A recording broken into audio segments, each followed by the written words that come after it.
Al-Qurannya masih ada. Wa in khiftum alla ta'dilu fawahidatan aw ma malakat aimanukum.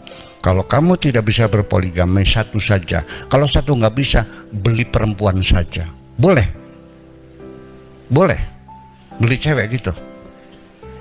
Nanti kalau sudah bosan tukar tambah sama teman.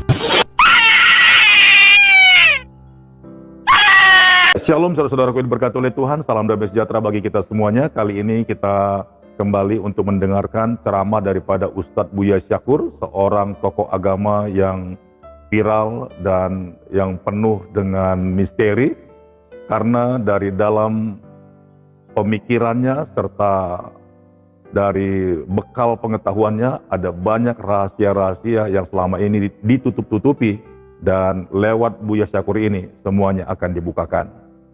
Seperti apa ceramahnya? Mari kita dengarkan berikut ini. Salahnya kesombongan kita juga dong. Kesombongan kita sendiri. Saya akan sedikit menjawab panjang, ada kesempatan ingat. Dengan kesombongannya itu kita mengatakan Islam adalah agama yang sempurna, agama yang ini. Iya, oke, saya juga Muslim, saya juga yakin. Iya. Menjadi masalah ketika saya mengatakan Islam belum sempurna. Wah, marah dibully itu.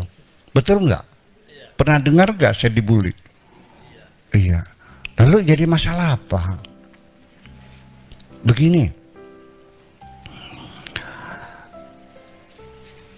saya ingin mengatakan begini. Dalam agama Islam, perbudakan boleh nggak? Jual beli manusia boleh nggak? Non? Jujur boleh nggak? Mana dalilnya? Tidak ada dalilnya. Sampai Nabi meninggal dunia, baik Al-Quran maupun hadis tidak mengharamkan perbudakan. Ya. Sehingga ketika Saudi Arabia atas desakan dari Amerika Serikat dengan ancaman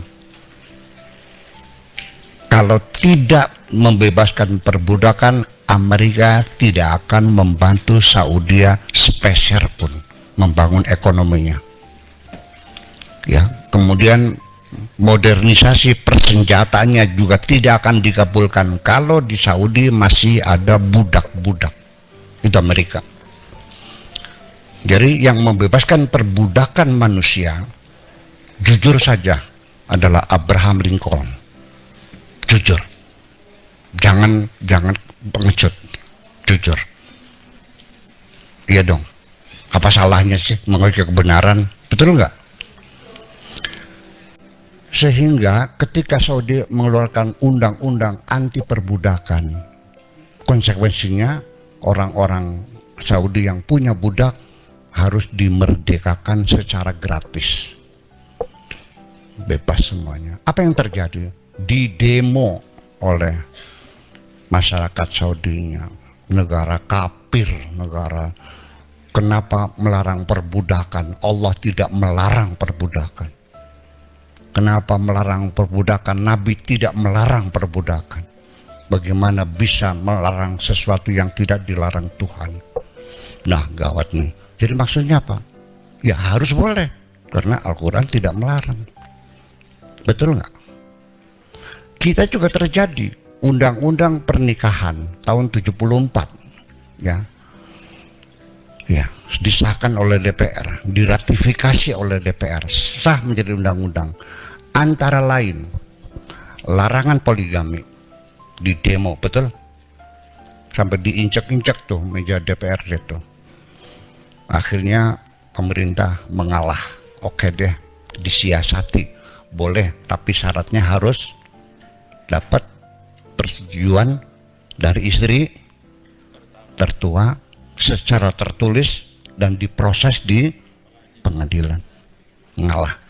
Tapi keluar PP 10, pegawai negeri tidak boleh menikah.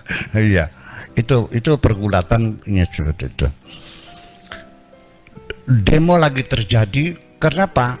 Karena ada pasal mengatakan tidak boleh ada kawin paksa.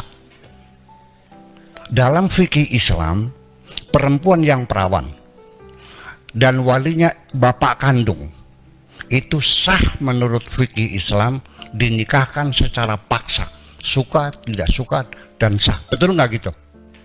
Jujur ngomong dong, betul nggak? Sah kan? Silakan buka fikihnya.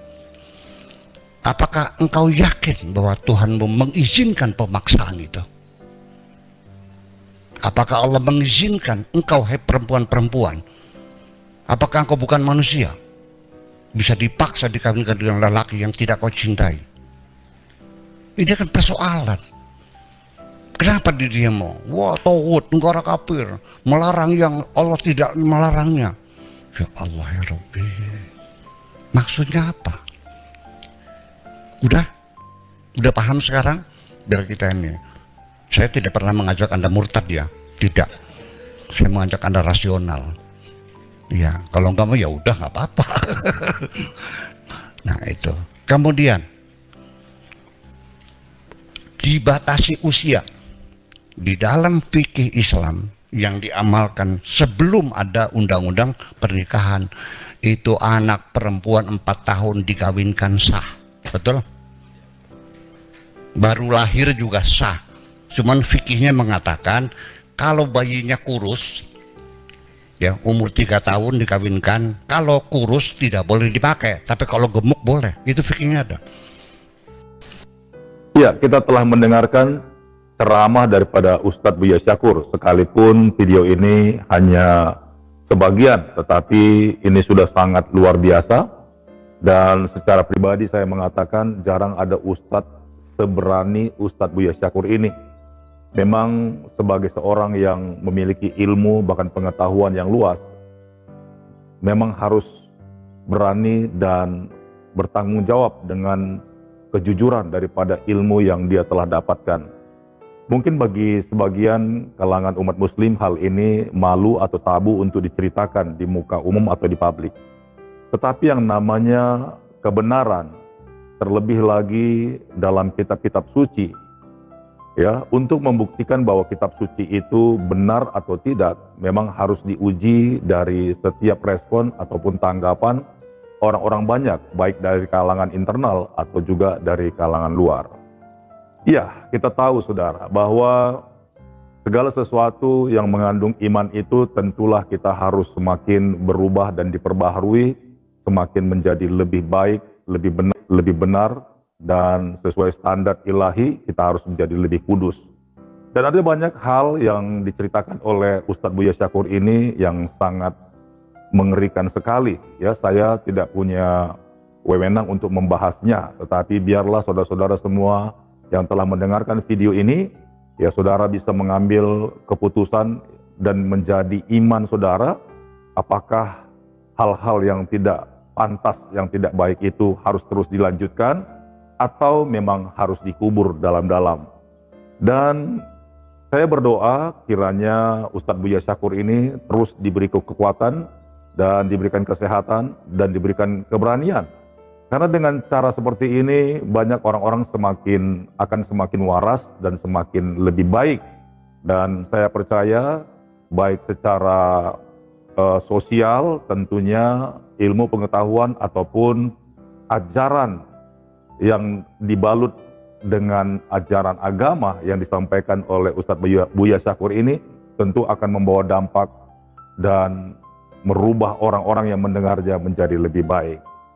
Baik saudaraku yang diberkati oleh Tuhan, kiranya video yang Pastor Daud upload ini, kita semuanya yang mendengarkannya, kita semakin lebih diberkati dan lebih berwawasan luas, serta berpikiran yang jernih, sehingga di kedepannya semua kita, khususnya umat yang beragama di Indonesia ini, semakin menjadi lebih bijak dan lebih benar, dan sehingga semua orang-orang akan menjadi lebih baik.